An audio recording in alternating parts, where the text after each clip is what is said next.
Galaxy inverter बहुत से लोगों ने ख़रीद भी लिया है, लगवा भी लिया है, लेकिन उनका कहना यह है कि हमारे बिजली के बिल में कमी कोई नहीं हुई। बहुत से लोग ऐसे भी हैं जो कहते हैं कि हमारे बिजली का बिल वही है, और अक्सर लोग ऐसे भी हैं वो जो कहते हैं कि हमारे बिजली का बिल बढ़ गया। ऐसे बहुत से मसाइल आपको देखने को मिलते हैं उस सूरत में जब आप प्रोडक्ट लेते हैं और इंस्टॉल करते हैं और उसकी प्रोग्रामिंग पैरामीटर सेटिंग नहीं करते। बिस्मिल्लाहिर्रहमानिर्रहीम, मेरा नाम है मुदस्सर रहमान। तो चलें आज कुछ नया सीखते हैं। इन्वर्टर की प्रोग्रामिंग में दाखिल होने के लिए हमें राइट साइड पे ये बटन को 3 सेकंड के लिए प्रेस करके रखना है। तो आप देख सकते हैं कि सेटिंग के अंदर हम चले गए हैं। यहाँ पे सेटिंग नंबर 1 ये बटन प्रेस करूँगा, पहले नंबर की सेटिंग है, ये यूएस है। इसका मतलब ये है कि आपकी सबसे पहले यूटिलिटी यूज़ होगी यानी वापडा।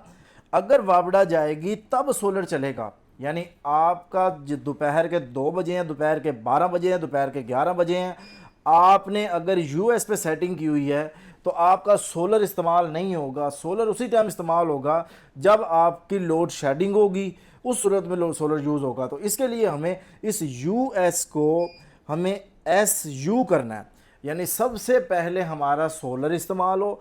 अगर सोलर कम हो रहा हो तो फिर वापडा इस्तेमाल हो जाए। तो पहले नंबर की सेटिंग को आप एस यू रखेंगे। इसके बाद हमारे पास सेटिंग नंबर 3 आ जाती है एपीएल, और दूसरे नंबर पे इसी में हमारे पास एक ऑप्शन हमारे पास आता है यूपीएस। अगर आपके इलाके में वोल्टेज लो है तो आप इसको एपीएल पे रखेंगे, जिसे 90 से 270 वैसे कह रहे होते हैं। लेकिन अगर आपके इलाके में वोल्टेज नॉर्मल है तो आप इसको यूपीएस पे भी रख सकते हैं। तो आप इसको जो है एपीएल पे ही रहने देखें। इसमें काफ़ी सेटिंग्स है बट मैं वो आपको बताऊंगा जो आपके लिए ज़रूरी है। 6 सेटिंग है। ओवरलोड ऑटो रीस्टार्ट, अगर ये ओवरलोड होता है तो ऑटो रीस्टार्ट हो जाए, ये डिसेबल है तो मैं इसको डिसेबल ही रहने दूंगा, ताकि अगर ये ओवरलोड हो तो मुझे पता लगे इन्वर्टर ओवरलोड हुआ है। 7 नंबर की सेटिंग है ओवर टेम्परेचर ऑटो रीस्टार्ट, अगर ये इन्वर्टर ओवर टेम्परेचर की वजह से जो है वो बंद होता है तो ये खुद ही रीस्टार्ट हो जाए, ये भी डिसेबल है, यहाँ पे इनेबल करेंगे। लेकिन इसको भी आपने डिसेबल रखना है ताकि आपका जो इन्वर्टर है वो अगर ओवरलोड की वजह से बंद हो रहा है तो आपके इल्म में होना चाहिए कि भाई ये इन्वर्टर बंद हुआ है तो क्यों बंद हुआ है। तो इसलिए आपने इसको डिसेबल ही रखना है। ये आपकी फ्रीक्वेंसी है। उसके बाद ये आपके वोल्टेज हैं, इनको आप अपनी ज़रूरत के मुताबिक 220 भी कर सकते हैं, 240 भी कर सकते हैं। तो आप इनको अपनी ज़रूरत के मुताबिक सेट कर सकते हैं। रिकमेंडेशन क्या है, आप 220 या 230 जो है वो इसको सेट कर सकते हैं। अच्छा, इसके बाद जो सबसे ज़रूरी सेटिंग है जिसकी वजह से आपका बिजली का बिल बढ़ सकता है, कम होने के बजाय बढ़ सकता है। जितनी ज़्यादा धूप निकलेगी उतना ज़्यादा आपका बिजली का बिल बढ़ेगा, उतनी ज़्यादा आपकी बिजली इस्तेमाल होगी। वो है 37 नंबर की सेटिंग। 37 नंबर जो है ये HYD, अगर ये इन्वर्टर जो आपके सामने पड़ा हुआ है ये कस्टमर जाएगा लगाएगा तो उसके बिजली का बिल कम कोई नहीं होना, उल्टा बढ़ जाएगा। ये HYD क्या है, ये बेसिकली ग्रिड फीडिंग इसकी ऑन हो गई है। यहाँ पे ये हाइब्रिड मोड इसको हम कह सकते हैं कि ये दोनों काम कर रहा है, कि सोलर से ले भी रहा है, फीडिंग भी कर रहा है। ये HYD को आपने, अगर आपकी नेट मीटरिंग नहीं हुई हुई तो उस सूरत में आपने इसको ऑफ रखना है, यानी अगर आपकी नेट मीटरिंग नहीं हुई तो आपने इसको ऑफ रखना है। अगर आप इसको ऑन कर देंगे, आप कहते हैं हमारा तो ग्रीन मीटर लगा नहीं हुआ तो फिर ये कैसे नेट मीटरिंग करेगा, तो तब ये जितनी इजाफी सोलर से बिजली पैदा हो रही है ये वापस भेजेगा वापडा को आपके सिंगल फेज मीटर में। तो वो एज ए लोड इसको समझेगा, यानी अगर आपका लोड, आपका सोलर लगा हुआ है जो प्रोडक्शन दे रहा है 4000 वाट, तो लोड आपका चल रहा है 2000 वाट, तो ये 2000 से तो आपका लोड चला देगा, लेकिन 2000 वाट वापडा को वापस भेजेगा। तो आपका मीटर समझेगा इस वक्त ये वापडा से 2000 वाट ले रहा है।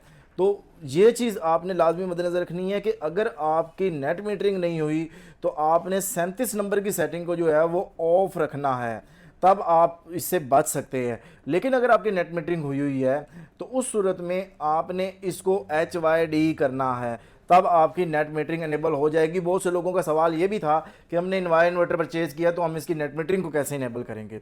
अब यहाँ पे एक सवाल और आता है कि हमारा जो इन्वायर इन्वर्टर है ये बहुत कम ग्रिड फीडिंग करता है, तो वो करेगा ही सही क्योंकि इसकी जो सेटिंग है वो बाई डिफ़ॉल्ट 2 एम्पेयर पे सेट है।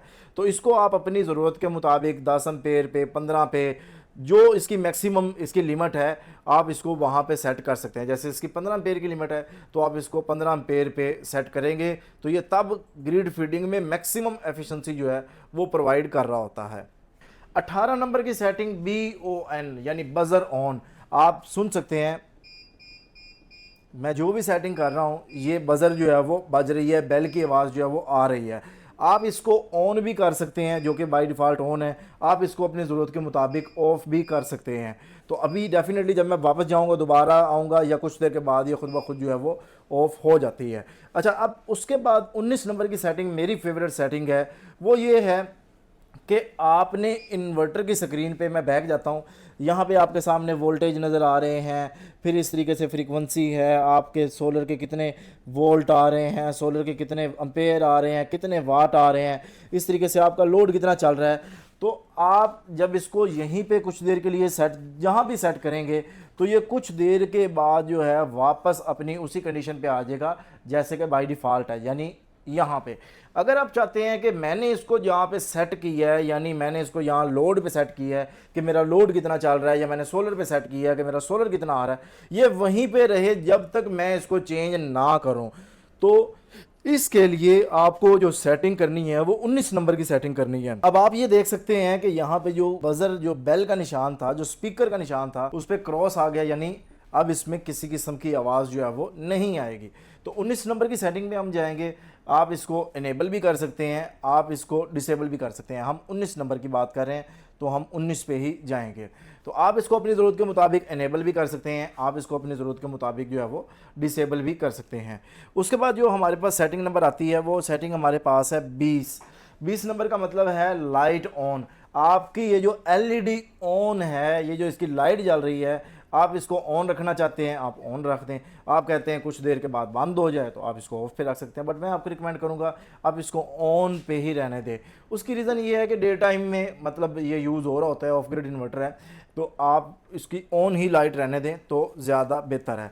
उसके बाद जो ज़रूरी सेटिंग है वो हमारे पास इसमें आ जाती है 23 नंबर की सेटिंग, ये ओवरलोड बाईपास इनेबल आ गया है। तो दोस्तों ये तो थी वो चंद ज़रूरी सेटिंग्स जो आपको इन्वर्टर इंस्टॉल करने के बाद लाजमी सेट करनी होती हैं ताकि आपका बिजली का बिल कम से कम आए, आपने जिस मकसद के लिए ये प्रोडक्ट लगाई है आपका वो मकसद पूरा हो सके। प्यारे दोस्तों, इस तरह की वीडियोस हम रेगुलर बनाते रहते हैं। अगर आप इस तरह की वीडियोस को पसंद करते हैं तो आप हमारे चैनल को सब्सक्राइब करके दोस्तों को ये वीडियो शेयर भी कर सकते हैं। बहुत शुक्रिया आप सब दोस्तों का। अल्लाह ताला आप सब लोगों को खुश रखे, ढेर सारी कामयाबियाँ तरक्की अता फरमाए। मिलते हैं नेक्स्ट वीडियो के साथ। अल्लाह हाफिज़। पाकिस्तान जिंदाबाद।